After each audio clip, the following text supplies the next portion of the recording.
Well, greetings and salutations, everybody. Welcome to my YouTube channel. My name is John Campea, and this is a companion video. What are companion videos? Well, you see, every day on the John Campea Show, we save a little bit of time to take live questions, but we don't always have enough time to get around to all the live questions that get sent in.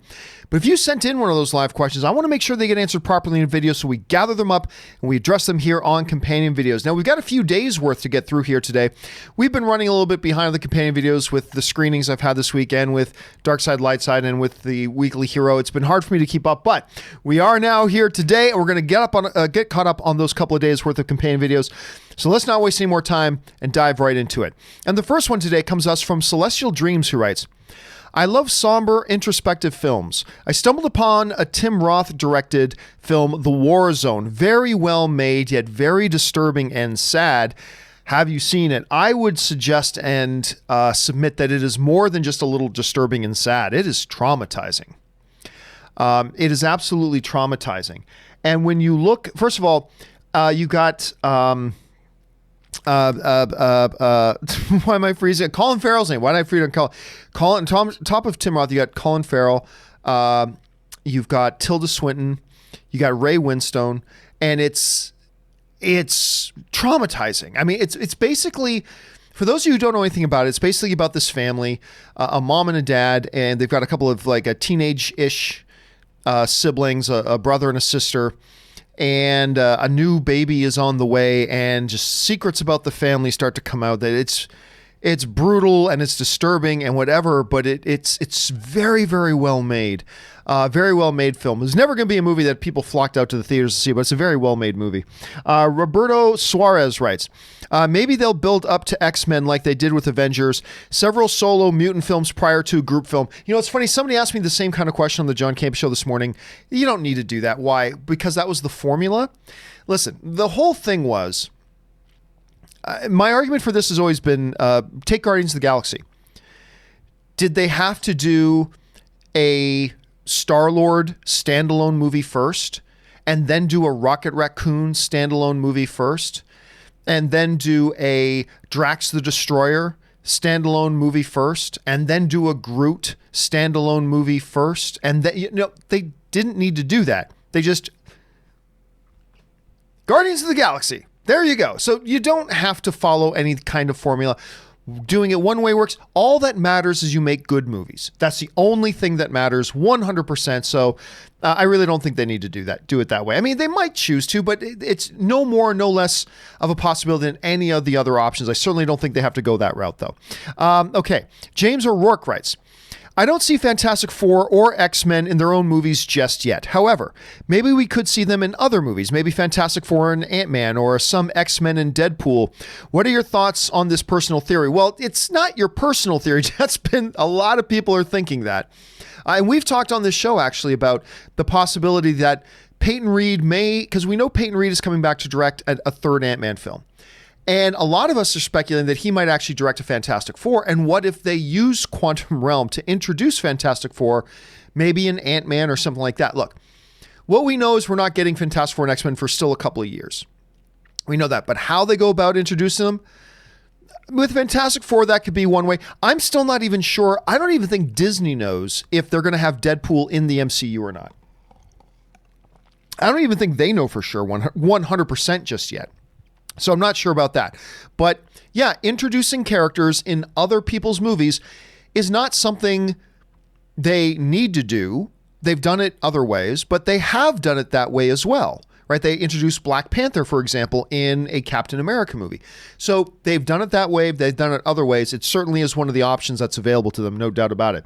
All right, Valhalla Erickson writes, while I'm glad for the Joker's success, I don't want Disney to copy its formula and have an R-rated MCU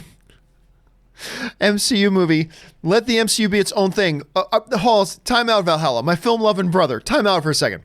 Are you suggesting that the DC created the R-rated movie? Are you suggesting Joker is the first R-rated movie, comic book movie we've ever had?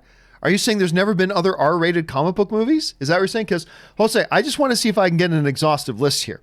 Hold on a second. R-rated comic book movies. Hold on a second. So, Logan, which is a Marvel character, was doing R-rated stuff before Joker. Deadpool is an R-rated comic book movie. Kick-Ass was an R-rated comic book movie. Dread was an R-rated comic book movie. Watchmen was an R-rated comic book movie. Hellboy was an R-rated comic book movie. Anyway, Punisher was an R-rated comic book. At least one of them was, I know for sure. Blade was an R-rated comic book movie. Let's not pretend that DC all of a sudden created the notion of an R-rated comic book movie. That Joker was the first ever R-rated comic book movie. No, there have been Marvel characters that have had R-rated comic book material. There's been DC characters that have had R-rated comic book material. It's not like Joker just introduced this new thing and now, like, why are we saying that, Joker just copied Blade. They just copied Marvel because Marvel characters had R-rated comic book movies first. They just no. And if the MCU, which by the way, Bob Iger will never allow R-rated material into the MCU. Let's just be clear about that. Unless he has a drastic change of heart, which we as human beings have sometimes. But as of right now, Bob Iger ain't going to allow R-rated material into the MCU. But if they did, it ain't going to be because they're copying Joker. There have been a plethora of R-rated comic book movies before it, and there will be other R-rated comic book movies that come after it. So I wouldn't... It's laughable to consider that it would be them copying Joker. No, they're not. They're not.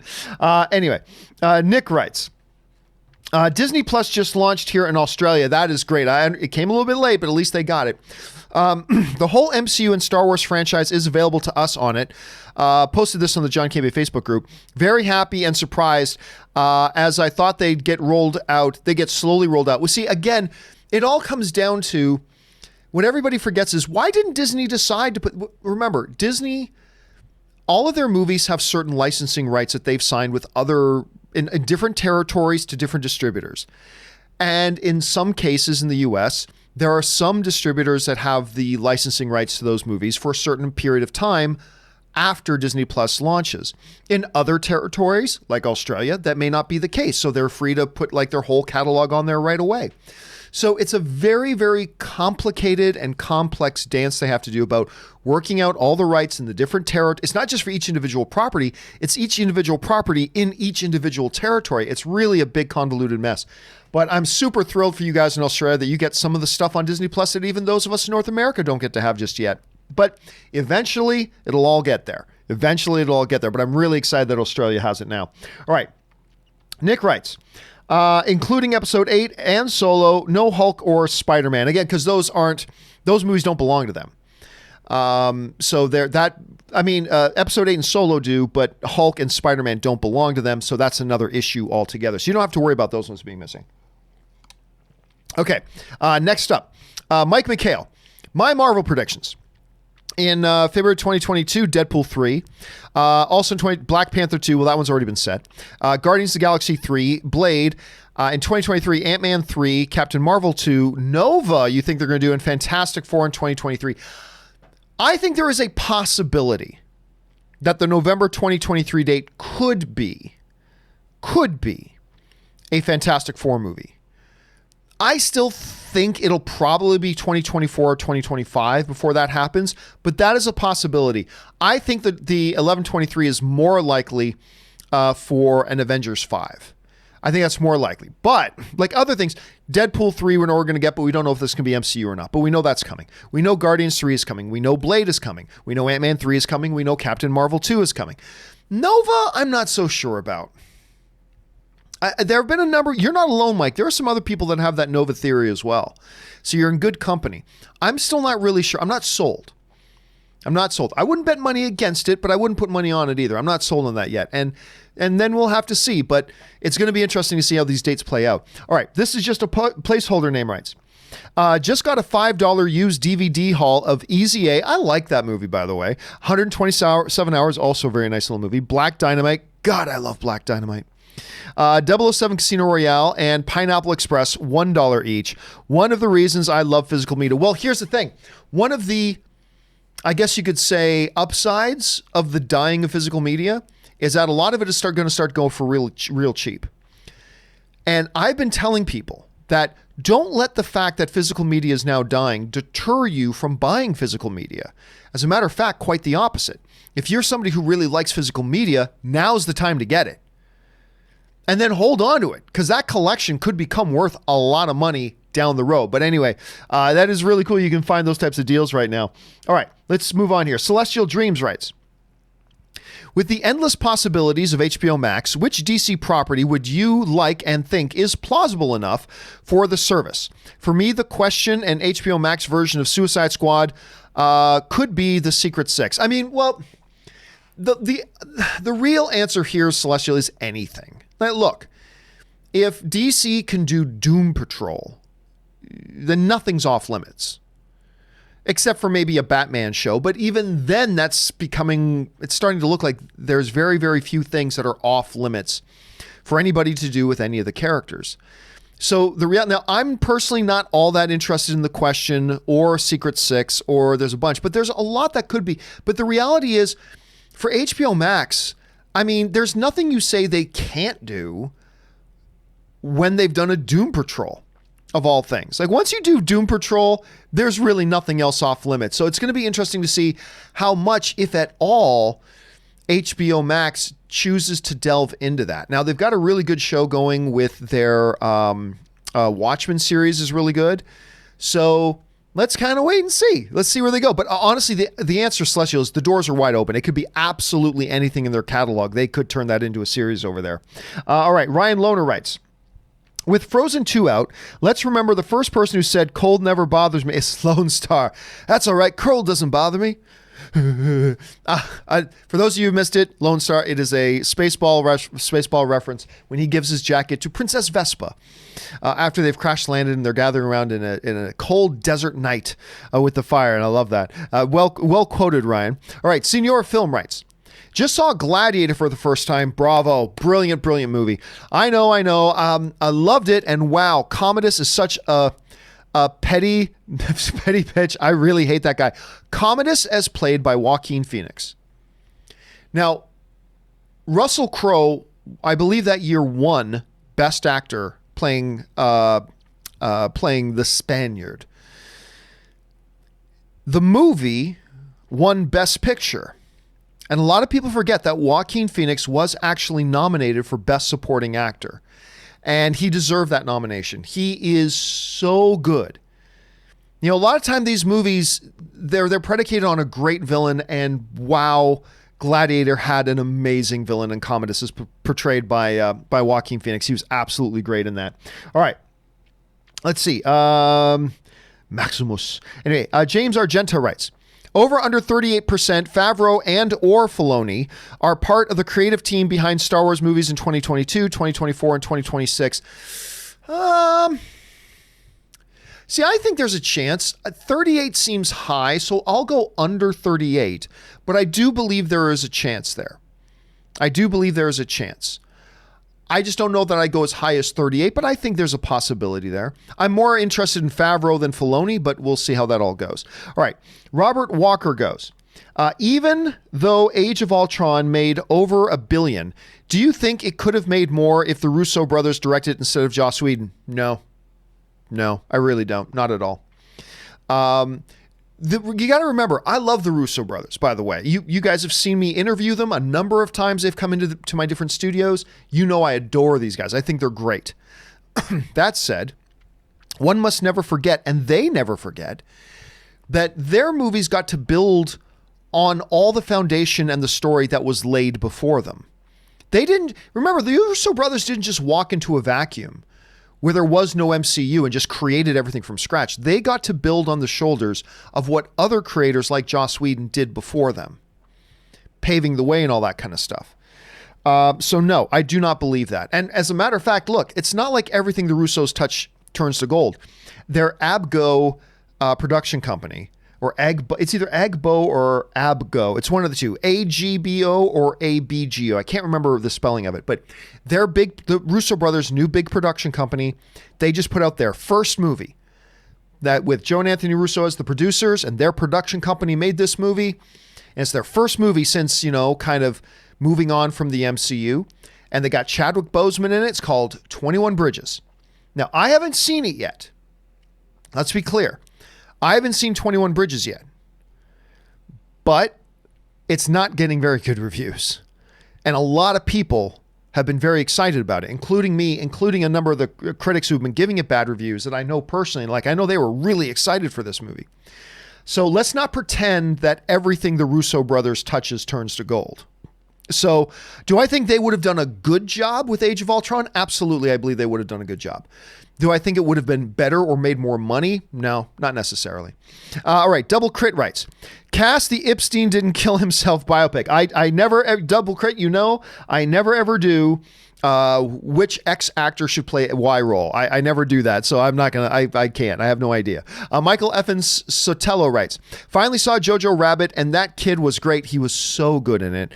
When he saw the shoes, oh my God, that's going to be... I really do believe the shoes, and if you've not seen the movie, then me saying the shoes doesn't mean anything to you. But for those of you who have seen the movie, you know exactly what we're talking about. The shoes scene is, I believe, maybe it doesn't feel like it right now, but I believe as time goes on, the shoe scenes will become one of the more memorable and identifiable moments of this year in film.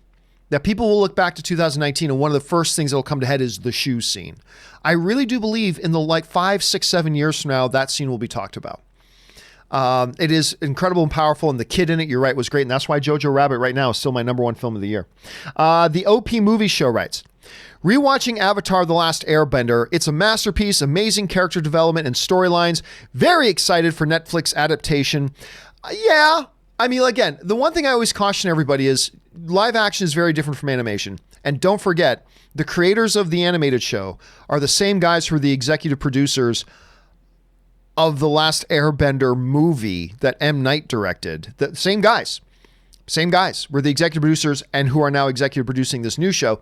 So I'm just saying, temper your expectations a little. I'm not saying it's not going to be great. I'm just saying, don't let your expectations get running away from it. Let's just wait and see how it actually turns out. All right. Checkmate 9 Moves writes, I like that name, by the way. Showing my girl Star Wars in chronological order. She was horrified at Anakin's turn and Order 66. She compared it to the Red Wedding. Now she's hooked. And listen, we've been talking a lot lately about how the fact that Star Wars has been around and has been eminently popular and one of the most driving pop cultural forces for over 4 decades. And one of the interesting things about that is even every era has its own thing that brings people into the Star Wars universe. Today, we got people watching Mandalorian that have never watched I've had a number of people writing into me that they've never watched a Star Wars thing before, and now they're watching Mandalorian, and now they're big Star Wars fans. Even though I don't like the prequels, there are people who watch the prequels, particularly in that era, that was their gateway into Star Wars. For some people, it's Clone Wars. So some people, it was the original trilogy. It's an amazing thing of what this Star Wars property is, and that it continues to do that. So thanks for sharing that story, Checkmate. Again, I love that name. Brianna writes, annoyed that there are only 30 minutes. I thought they'd be 40. I assume we're talking about the Mandalorian things. To me, it's irrelevant. Because look, a 35-minute episode is only 7 minutes off from a regular 1 hour long television show. Because remember, if you take a regular television show that's an hour long, it's really 42 minutes. Once you take out all the commercials, it's 42 minutes. So really, a 35-minute episode of The Mandalorian is only 7 minutes off from being a regular hour-long TV show. To me, it's perfect. These episodes have been perfect. They're covering all the bases. As my friend Kyle Newman put it to me, it's all killer, no filler. It's just tightly paced. Moves. Nothing unnecessary ever happens on the screen. Everything that they put on the screen is for a purpose, and it's just, the results are great. Now listen, I like hour long as well, but I gotta say, for The Mandalorian, right now, to me, it's working. Tausif writes, Knives Out equals very fun, unsure about Oscar worthiness. I believe it is Oscar nomination worthy. Now for me, it is my #3 film of the year. So right now my top 5 is number 1, Jojo Rabbit, number 2, Parasite, number 3, Knives Out.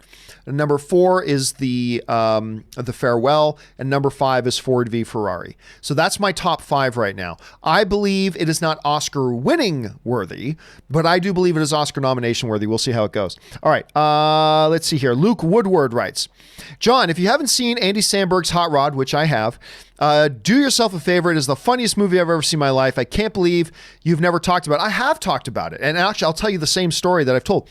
I was introduced to Hot Rod by my editor. I have a guy who is the editor on my movie, The Anniversary. His name, and he's a friend of mine, Chuck Norris. Yes, that's actually his real name. His real legal name is Chuck Norris. He was born with it. Chuck Norris is his name.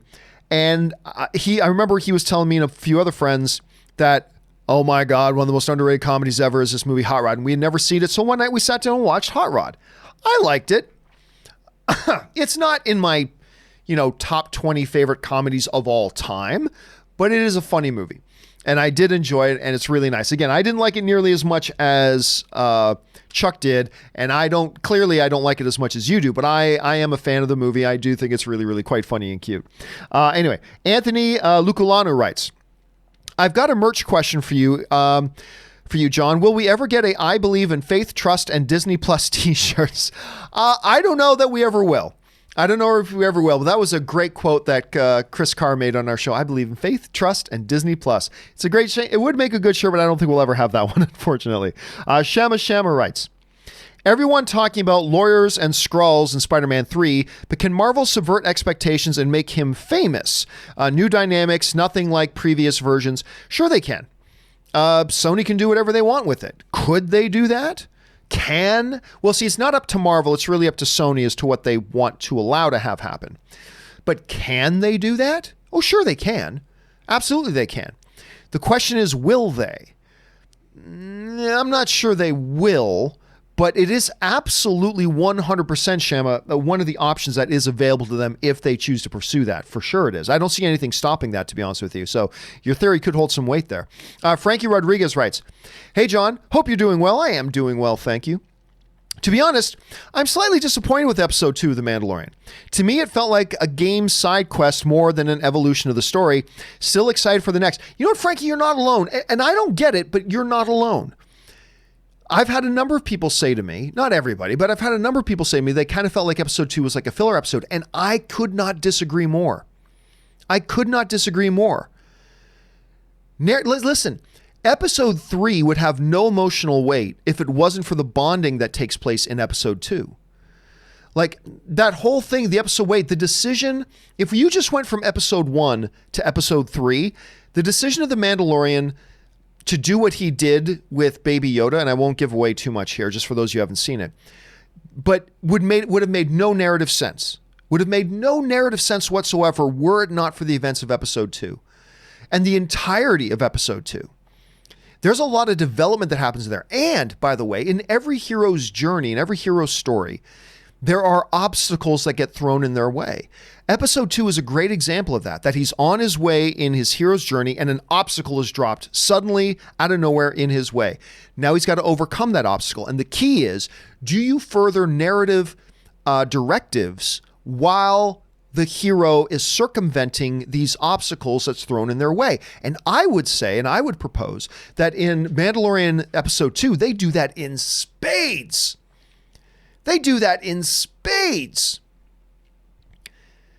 And even if you talk about the damaged armor that they have to talk about in episode 3, none of that makes sense if not for the events of episode 2. So I would say there are definite narrative directives that they absolutely climb and they absolutely achieve while the hero is going through his journey, trying to circumvent the obstacles and telling story and developing things that come further down the line along the way at the same time. So while I respect that some people look at episode 2 and it felt like it's just a little side episode or a filler episode, I got to say from my perspective, and it's only my perspective, that I could not disagree more. I think they accomplished so much with that episode, and I thought it was pivotal, and I thought it was marvelous in the telling. I really did. Okay. Let's keep things moving here. Thanks for saying that in, Frankie. Next up, Tyler Yeats writes, I'm a physical media lover like Rob. Pre-order Once Upon a Time in Hollywood Steelbook last night. I'm sure Rob would approve. I bet you anything Rob's probably ordered it himself. Even though he doesn't love Once Upon a Time in Hollywood, I almost bet you anything he is like you, Tyler, and he probably ordered it as well. McDavid Deserves Better writes, I don't get it. On paper, this is the most skilled roster in Leaf history. Do you assign more blame on the players or Babcock's abusive coaching style? First of all, I don't believe Babcock has an abusive coaching style. I don't believe that at all. Look, I thought they've made a move way too quick here. Listen, the first year, everybody forgets, the first year that LeBron James and Chris Bosh went to the Miami Heat, so it was James, Bosh, and Dwayne Wade. I believe they started the season 9-10. I believe, if not exactly 9, it was right around there. I believe it was 9-10 they started the season. And everybody was like, whoa, what's wrong? This whole experiment's gone to hell. Nothing's working. Guess what? They went to the NBA Finals that year. They made it to they got to the championships. I was quoting a Boston Globe article, like a Boston paper wrote, they fired Babcock way too soon. You're barely a quarter of the way into the season. You have not given this season enough of a chance. The Miami Heat didn't panic when they started 9-10 or 10-10, whatever it was. They didn't panic and start trading players and firing coaches. They didn't do that. They knew it was far too early to do that, and I really do think it's far too early for anybody to get too panicked. So that's just me. Anyway, Maurice Seifring writes, one of two. Have you seen the trailer for the Harrison Ford remake? Oh, yes, I have. Of Call of the Wild coming in 2020. The lead sled dog Buck is a photorealistic animated dog in at least some of the scenes. With the success of movies like the Lion King remake, do you think a trend is starting which will replace trained animal actors or even very young child actors, babies, with animation? Thanks. Here's my thing, Marie. First of all, I'm a dog movie guy because I'm a dog guy, right? And I love Harrison Ford. But I watched that trailer for Call of the Wild. And I remember right away, I'm like, is that dog CGI? And sure enough, it was. And it became so apparent and so obvious and so jarring, it completely took me out of the movie. I am a dog guy. I want to see a dog. I don't want to see an animated dog. I want to see a dog. If this was an animated movie or an all CGI movie or whatever, I'm totally cool. But there was no reason to have an animated dog in the entire trailer. There's just there was no need for it. There's no call for it. And it was obvious that it was an animated dog. And I'll tell you what, it immediately jarred me. I found it instantly jarring and it took me right out of the trailer. And by the time that trailer ended, I had determined in my head, I'm not going to see this movie. I'm not boycotting it. No, it's just like some movies I see appeal to me. Some movie trailers I see and they don't appeal to me. Call of the Wild is now a movie that does not appeal to me.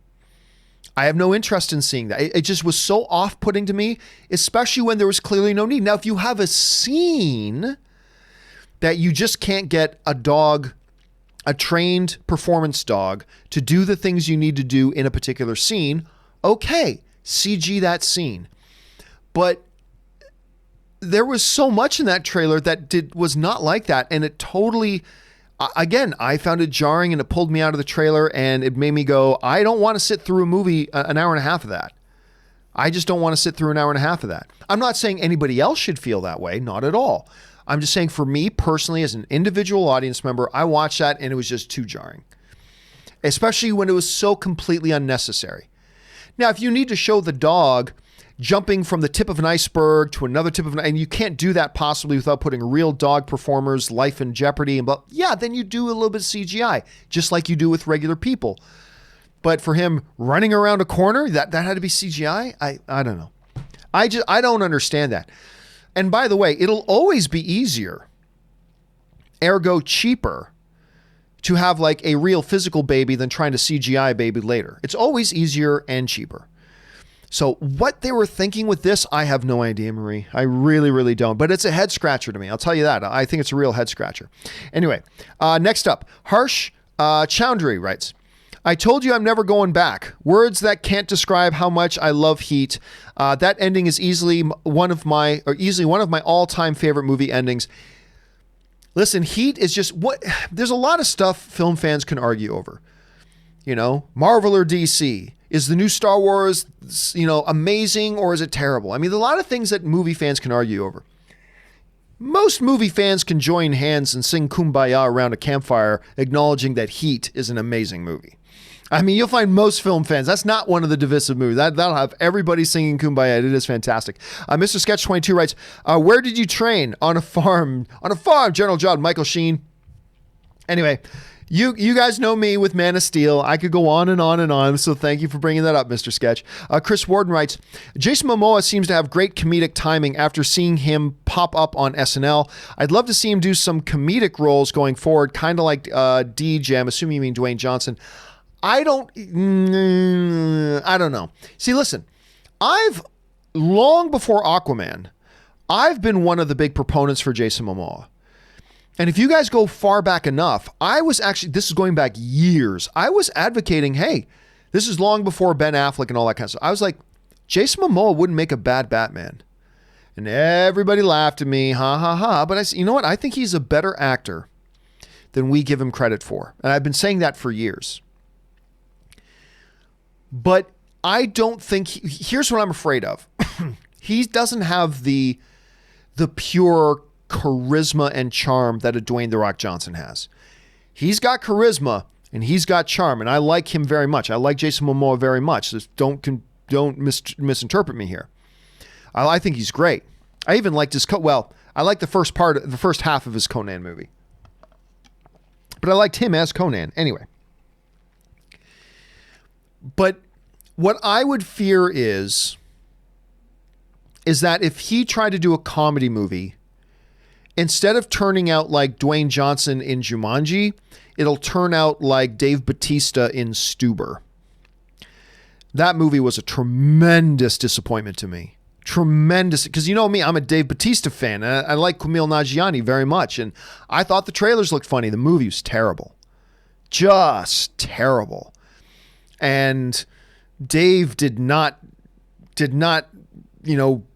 represent himself well in that movie. It did not work. And my fear is that in a movie like that, in a comedy like that he was the main guy carrying the most of the weight, instead of turning out like a Dwayne Johnson in one of his big movies, I fear he would turn out more like Dave Bautista in Stuber. Maybe I'm right, maybe I'm wrong, but I don't know. So, but I do think he's quite a talented actor, more talented than we give him credit for. So I'd like to see him in some other stuff. But that's just me. Who knows? Maybe it would work out great. And he was pretty good on SNL, actually. Eric Huffman writes, saw The Lighthouse last night. WTF. Listen, if you guys saw my reaction to The Lighthouse after my 1 minute reaction when I come out of the theater, even I was like, look, I'm mesmerized by the screen because of the performances of Robert Pattinson and Willem Dafoe. They're so great in it. But even I said, I'm not sure what the hell I just watched. You know what I mean? Yeah, like, WTF, my friend, you're not alone in that assessment. Stubble McShave writes, I read that Disney Plus was hacked and passwords were stolen. I read something about that, but I didn't read a lot into it, so I don't know all the details myself. It's certainly concerning if it is true, but like I said, I did not research that, so I don't know for sure. V. Rodriguez, one of two, writes, told a coworker that I'm still pumped to watch 21 Bridges despite the mixed reviews. He looked at me like I was crazy and said, have you not seen the reviews? What's crazy is how much people let reviews dictate their excitement and opinions. Nobody lets reviews dictate their opinions. Reviews will dictate your excitement, and there is cause for that. Look, I like to attribute, going to a movie is a product. A movie is a product that we consume. We are consumers. We go and consume entertainment. It's just like any other product. I mean, it has its uniquenesses as an art form for sure. But in general, it's a product that we go to consume. And we invest a lot into going consume that. Between all the money we put into it and the time we put in it. And time is money. You know, you're spending a good 3 hours even for an hour and a half movie, because you get ready, you got to go to the theater, you're standing in line for your concessions, you park your car, you watch the movie, then you got to get out of the theater, drive back. I mean, you're investing 3, 4, 4.5 hours. You're investing one of your evenings of your life into that product, and however much money you got to spend on your transportation there, your snacks, your movie tickets, all that kind of stuff. It all adds up. So listen, let's take a new product, a new technology product that just came out, Google Stadia, right? A lot of people have been very excited. I was very excited about it. And for those of you who don't know, Google Stadia is this idea that you can play these top tier new video games, streaming them. You don't need a game console. You can stream them right from Google. All you need is a controller, and you can play them on your computer, on your phone, on your television, through a Chromecast or whatever. And you can do all that. And it was going to have like extremely low latency, and it was going to be beautiful and blah, blah, blah. Well, what's happened? Stadia's now come out, and the reviewers are starting to talk about it, and they're all talking about major problems. That their lag is becoming an issue. That video quality is an issue. The game selection at launch is an issue. And you're hearing all these people because we should listen to reviews about products that we're going to invest our time and money in. It's called being an informed consumer, right? Now, just because there are some critics video game critics that are not enjoying Stadia, that doesn't automatically mean I won't enjoy it. Just because there are a bunch of critics that don't like 21 Bridges, that doesn't automatically mean that I'm not going to like 21 Bridges. But it does suggest that there is a probability, at the very least, a good possibility that I may not like it. If I'm seeing all these critics about Google Stadia and saying this is wrong, this isn't working, then that doesn't automatically mean I won't love it, but it does suggest that there might be a pretty good chance I won't like it. And so it has affected my excitement level about getting Google Stadia, as it should. Doesn't automatically mean it won't be great, doesn't automatically mean that I won't love it myself, but it has adjusted my excitement level, as well it should, because I like being an informed consumer. And when I've got a movie that I'm really excited about, and I know a lot of people have been excited about, and then it comes out and it gets very questionable reviews, well then, being an informed consumer, yeah, that's going to affect my excitement level. Of course it is. It doesn't automatically mean I won't love that movie when I see it. Of course not. Just like if all the trailers were terrible, that doesn't automatically mean I won't love the movie. Hell, the trailers for Edge of Tomorrow, the Tom Cruise movie, they were all terrible, but I ended up loving the movie, right? But 9 times out of 10, when I see trailers to a movie and all the trailers are terrible, 9 times out of 10, that means the movie's terrible. Sometimes it doesn't, but more often than not that it does. Sometimes the critics all dislike a movie, but 9 times out of 10, when a vast majority of critics dislike a movie, I dislike it too. Sometimes I don't. Sometimes I love a movie the critics don't like. It's not suggesting absolutes. It's suggesting probabilities. And nobody should let what a critic thinks affect their opinion, but it is something we should take. Whenever you're going to invest time and money, which are limited resources, you should read what others are saying, whether you're buying a car, whether you're buying a video game, whether you're buying a game system, whether you're getting a new pair of shoes, whether you're going to go spend your time and money going to see a movie. It behooves you to be a more informed consumer. And it's funny because a lot of times I'll talk to some people who go, I never agree with the critics. Really? Okay. Did you like Dark Knight? Yes, critics love Dark Knight. Did you like Avengers? Yes, critics loved Avengers. Do you like Lord of the Rings? Yes, critics loved Lord of the Rings. Did you hate this movie? Yes, critics hated that movie too. And when you start going through, you realize that, yeah, probably about 80% of the time, most people agree with the critics. Not always, not every time. Absolutely not. That's why film is subjective. But it does behoove people to at least do a little bit of research so they can at least adjust their expectations. Just at least adjust your expectations or make a decision to, you know what? It's looking like the chances of me liking this, and there is a chance I'll like it, but it's looking like the chances of me liking this are lower than I thought. I think I'll invest my time and money maybe in another movie. That's a good choice too. It's whatever.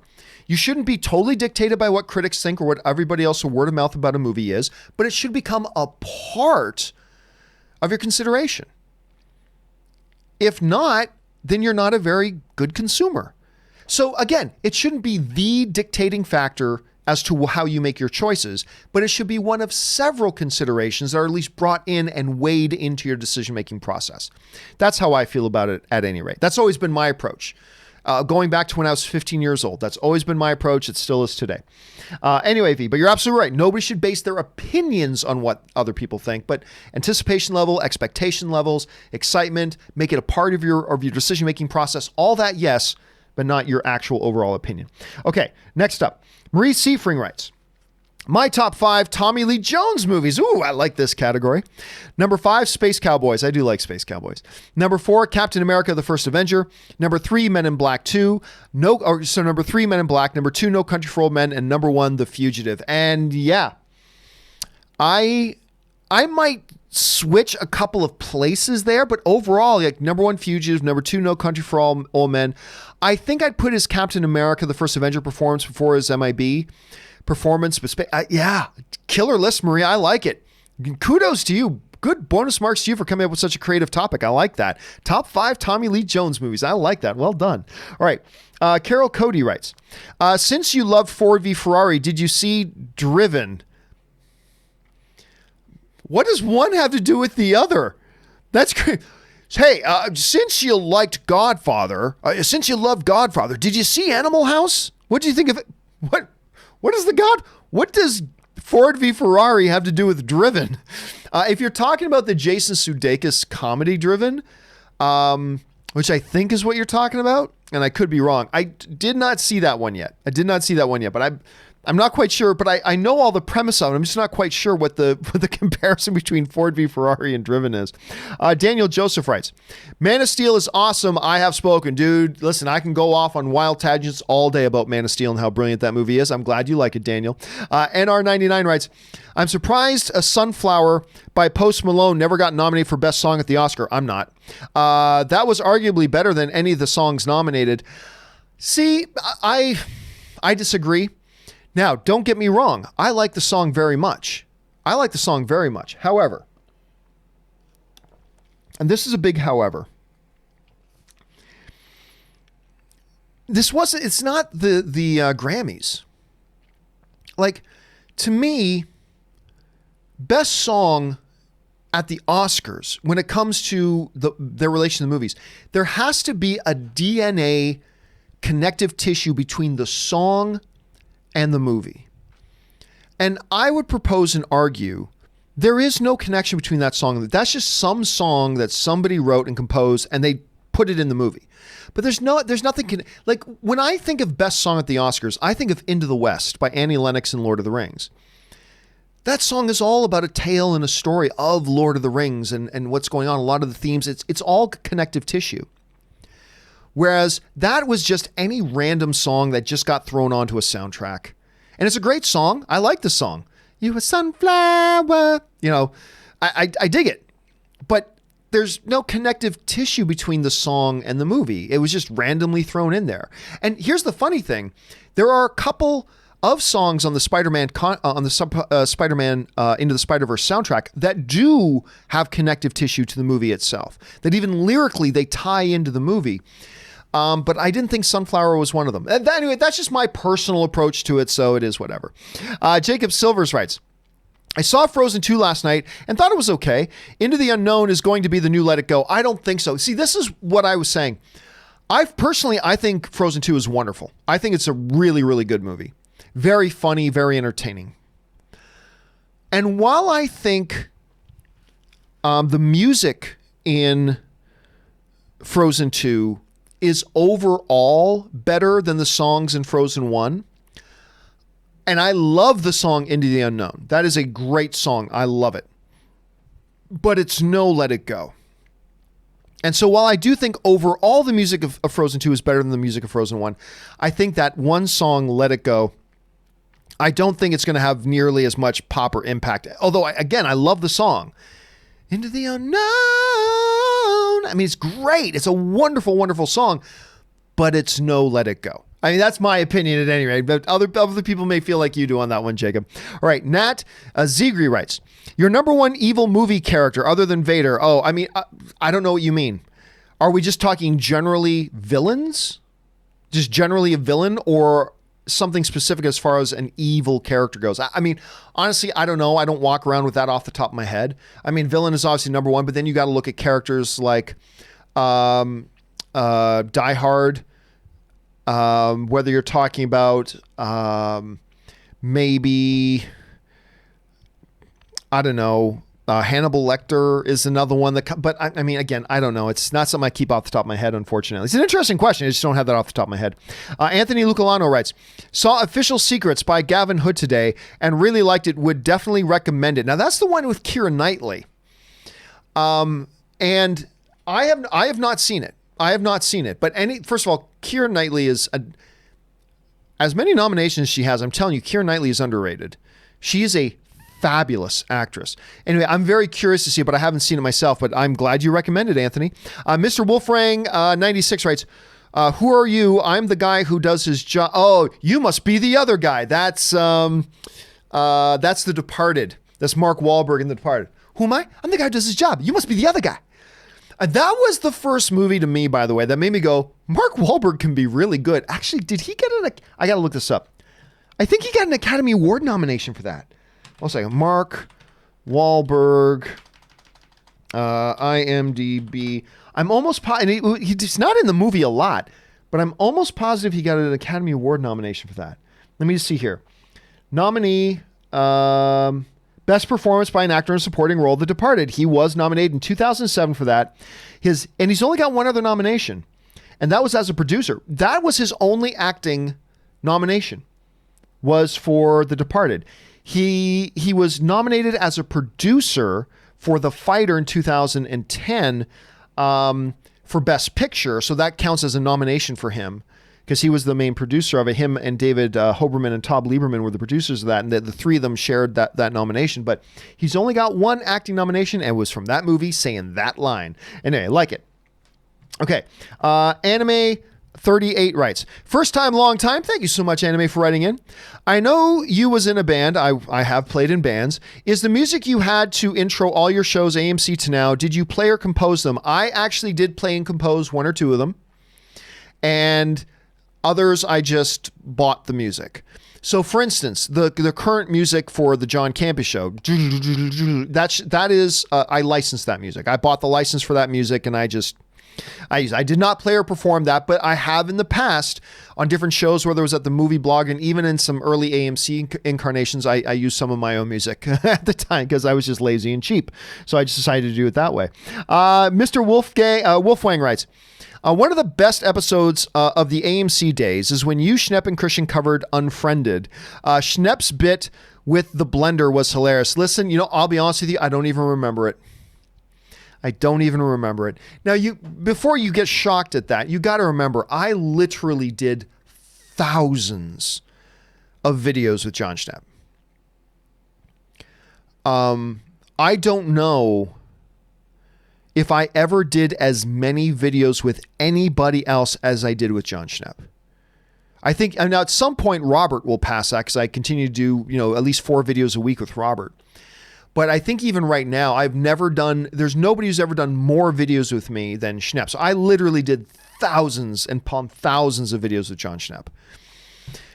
But I don't remember that one. But John Schnepp was always gold. So I have no doubt, Mr. Golfwang, that it was probably gold in and of itself. All right. Stephen Rowley writes, I would love a Mall series. I think a lot of people would be down for a Mall series. Samuel Phoenix writes, I watched the Cats trailer. What the F? This thing is going to give me nightmares for a year. How? Why? Who? And how do we stop this madness? Well, why? No, listen. A lot of people forget Cats is I think the most award-winning Broadway show of all time. If not the, then one of the most decorated, celebrated live Broadway shows, longest running Broadway shows of all time. And you also got to remember Tom Hooper is directing this. Tom Hooper also directed one of my favorite films, if not my favorite film of the decade. If it's not my favorite film of the decade, it's one of my favorite films of the decade, in The King's Speech, which won Best Picture at the Academy Awards. And he also directed the Hugh Jackman version of Les Mis, which I love. I love that movie. He just makes great movies. That's all he does. He makes great movies. So I didn't love the first. Actually, I really didn't like the first trailer for Cats. But I do like the second one. And I have very little doubt that because Tom Hooper's doing the directing on this, I have no doubt it's going to be a good movie. So we'll see. We'll see how it turns out. Zach Taylor writes, have you seen the trailer for A Christmas Carol that will appear on FX? Andy Serkis looks creepy. Yes, it's Andy Serkis and the guy, why am I freezing on, there's a P in it. The guy who was in Memento, Guy Pearce. It's Guy Pearce and Andy Serkis. It looks great. It looks great. Now, I don't know if it is great. I haven't seen it. Maybe it's garbage, but I think it looks really good. I've always liked Guy Pearce as an actor. I obviously like Andy Serkis very much, and it does look really creepy, so I'm going to be interested to check that out. All right, Miguel Myers writes, I believe Luke does die, but is told it is not his time to die because the Emperor is still alive like Gandalf in Lord of the Rings. I don't think that's how the Force works. Now, listen. I like your theory, Miguel, not because I think it's actually going to be that, but because I would love it to be that. I don't think it'll be that, but I would love it. Look, I want Luke back in the flesh. I've always said, I think there's a 5% chance, just 5, that Luke is actually still alive. That means 95% chance that he's not, so it's more than likely that he's not. But I'm holding on this little 5% chance that maybe he's still alive. But I don't think there's ever been anything in any of Legends or canon to suggest that that's how the Force works. I don't think there's some guardian of the will that goes, it's not yet your time, Master Luke. You have still got to go back and face the Emperor again. I don't think that's what's going to happen. I wouldn't mind that. I'd be down for it. I don't think it's going to happen, but I'd be down for it. I'll tell you that. All right. Harsh writes, you told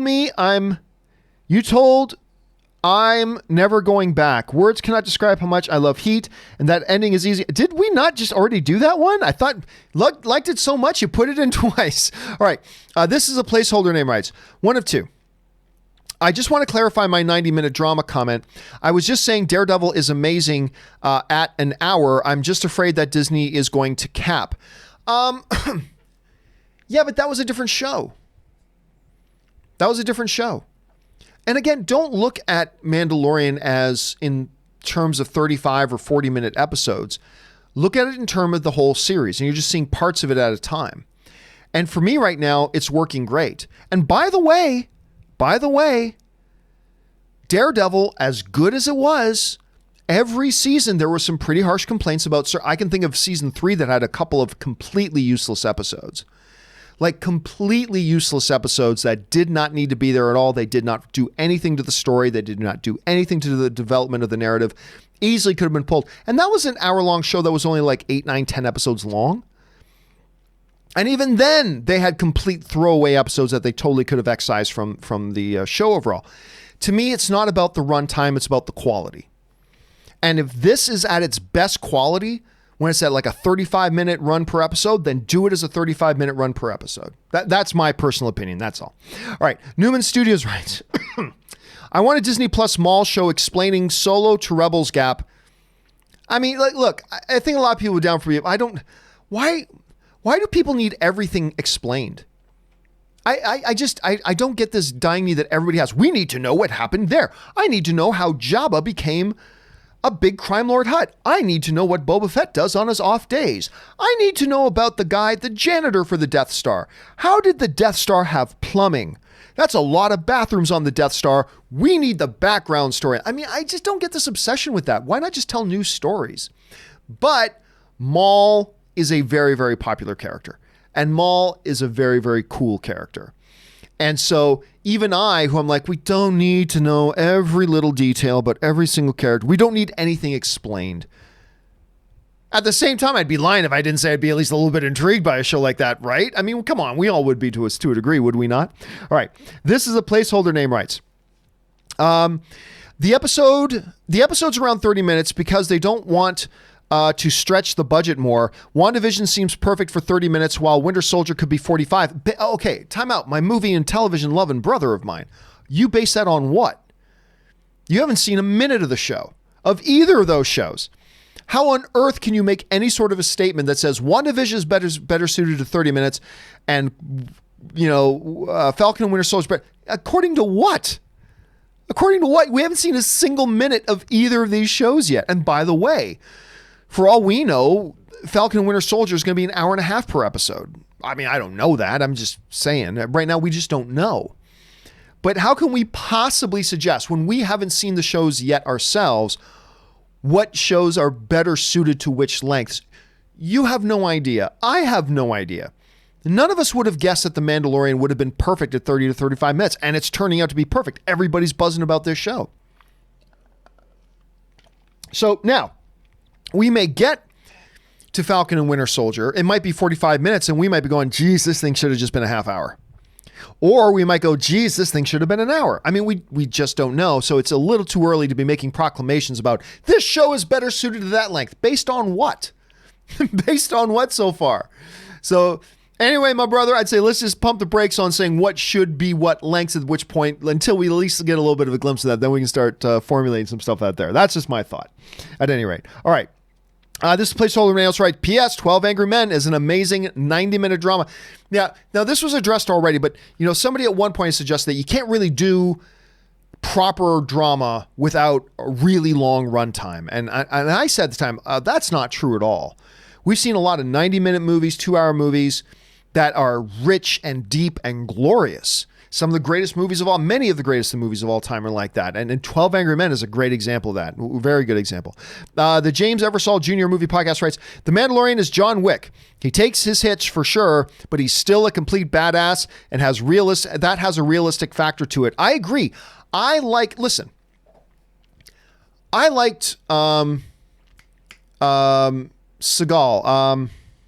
Why am I freezing on Seagal's first name? Anyway, Seagal. I got a big kick out of his movies as anybody else, right? But the thing about Seagal's movies were he never even took a hit. He always just wiped out everybody he fought. And that took something away from it. And there's something to it because when your hero takes their shots, like when John Wick, he takes his hits. By taking his hits, that gives us as an audience a sense of danger to the scene. And it's when the hero can rise above the danger that it truly makes him legendary. When they just walk in and wipe out anybody they're fighting without the slightest bit of struggle, that takes away that sense of danger, and hence there's nowhere for the hero to go. So I kind of agree with you on that. Mr. Sketch 22 writes, The Mando or John Wick? I have spoken. Well, listen, I've had a lot more John Wick, so I'm going to say John Wick at this point. Joseph Fortini writes, Rob, have you ever thought about doing Rob's obviously not here right now. Have you ever thought about doing a video editing type course? I'm trying to put together a travel channel and would love to learn from your experience. Well, I don't know that he has the time to do that, but honestly, Joseph, there is a wealth of instructional videos on editing and all that kind of stuff online. There is so much online. Not to mention, like Adobe itself has like a lot of their own training videos that you can use. There's a tons of stuff on. I highly encourage you to go and look at that stuff. But hey, I would watch it too if Rob did one of those. I just don't know how Rob would ever have the time. Advate writes, My name is not Advantage Sharma. Did I once say Advantage Sharma? If I did, I apologize for that. I'm terrible. I'm terrible that way. Herman Mueller writes, asked Rob this yesterday. With Feige working with Kennedy on a Star Wars project, could this be a way that Disney is getting Feige to pass on / Vulcan mind meld managing a cinematic universe? No. None of this was Disney's idea. This was Kevin Feige's idea. And Kathleen Kennedy liked the idea. And Disney likes the idea, but no, none of that's in play there. This was all Kevin Feige. Kevin Feige's initiating.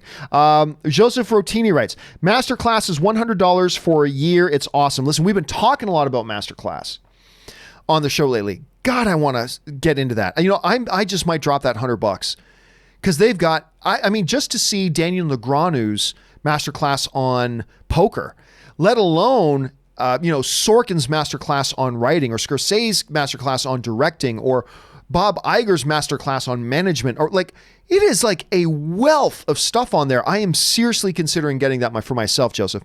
Jason Espinoza writes, No Pants Thursday is definitely not YouTube for kids. No, it is not. Be very aware when Chris Carr and Aaron Cummings get together in a room, that's for sure. Static Space Sean writes, would you rather have a Man of Steel 2 or a Ben's Batman movie? Ben's Batman movie. I love Man of Steel desperately, but I've got my Man of Steel movie. I have not gotten a Ben Affleck written and directed Batman film. So on that basis, I would take the Ben Affleck's Batman movie, because I've gotten a great Man of Steel movie, but I got to get that one too. Molishish writes, did you get around to watching the Grand Tour segment for 4v Ferrari? No, I haven't. Episode 1, Season 6. If so, what were your thoughts? Nope. I have very, very little time for television, and that's not a show that I watch, so I did not get around to watch that. I was curious to see it, but honestly, I will never have time to get around to it. I just know that I won't. But thank you for the recommendation. I'm sure because of your recommendation, I'm sure a lot of other viewers have gone and watched it now, which is always a great thing. All right. Benjamin Stenning, vocal coach, writes, what do you think of the theory that Baby Yoda was created from the Force at the same time as Anakin based on Darkness Rises and Light to Meet It? I don't. I give that one no credence whatsoever. It doesn't mean it's impossible, but I think there's just far too many other much more plausible options. And it doesn't sound like something that Jon Favreau would pursue himself. Now watch, that's exactly what it is. And it is possible. It is possible. But I think there's too many other better theories and options outside of that. So I'm leaning towards those ones. All right, guys, that will do it. We are now all caught up for this installment of the companion video. Thank you to all you guys who sent in those questions, not just because you gave us great fun things to talk about, and you did, but also because by sending those questions in using Super Chat, you've supported the channel while you were doing it. And all of us here, thank you very, very much for that. All right, guys, that'll do it for me. Don't forget the John Campea Show returns on Monday. On Tuesday, we, of course, have the John Campea Show. Well, every day, Monday through Friday. But on Tuesday, we also have Dark Side, Light Side. Christian Harloff can't be here on Tuesday. He's got a pre-existing personal commitment that he's got to go and attend to. But our good friend, director of the movie Fanboys, one of the great fan culture movies of all time, Kyle Newman, is going to be here himself. He's going to be our guest, and he might be bringing along a friend. I'm not sure, so I'm not going to announce that yet, but he might be bringing along a friend. We'll have to wait and see. So hope you join us for that. And then, of course, Wednesday, you got Robert and me for the Weekly Hero. Lots of good stuff coming up this week. Have a great, terrific rest of your weekend, guys. I know I am already. I hope you guys do too, and I'll see all you guys later. That'll do it for me. So until next time, bye-bye.